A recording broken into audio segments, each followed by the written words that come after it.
কাতারের বিনিয়োগকারীদের জন্য একটি বিশেষ অর্থনৈতিক অঞ্চল প্রতিষ্ঠার প্রস্তাব দিয়েছে বাংলাদেশ। পাশাপাশি কাতারের সাথে আরও গভীর অর্থনৈতিক সম্পর্ক স্থাপনের প্রত্যাশার কথা জানিয়েছেন প্রধান উপদেষ্টা ডক্টর মোহাম্মদ ইউনূস।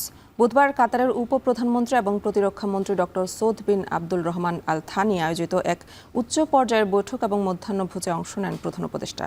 সেখানে বিনিয়োগের সুযোগ এবং অবকাঠামোগত সহায়তার মাধ্যমে কাতারের শিল্প উদ্যোগকে সহজ করতে বাংলাদেশের আগ্রহ ও প্রস্তুতির উপর জোর দেন তিনি।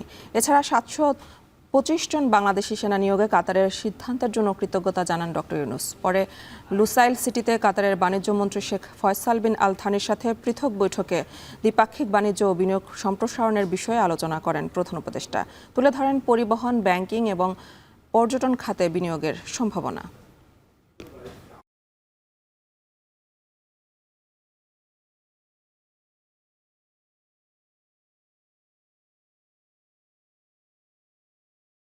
কাতার পৃথিবীর প্রচুর দেশে ইনভেস্ট করে এবং বড় বড় অনেক কোম্পানি, পৃথিবীর বড় বড় অনেক কোম্পানিতে তাদের ইনভেস্টমেন্ট আছে। আমরা চাচ্ছি কাতারের যারা ইনভেস্টর, যারা টপ ইনভেস্টর, তারা যেন বাংলাদেশে আসে। বাংলাদেশ তাদেরকে, কাতারকে ডেডিকেটেড একটা ইকোনমিক জোন আমরা তাদের জন্য তৈরি করে দেবো, কাতারের ডিফেন্স ইন্ডাস্ট্রির জন্য। কাতার খুবই সিরিয়াস এই বিষয়ে, তারা আসলে এটা নিয়ে কাজ করছে এবং উনি এটা জানালেন।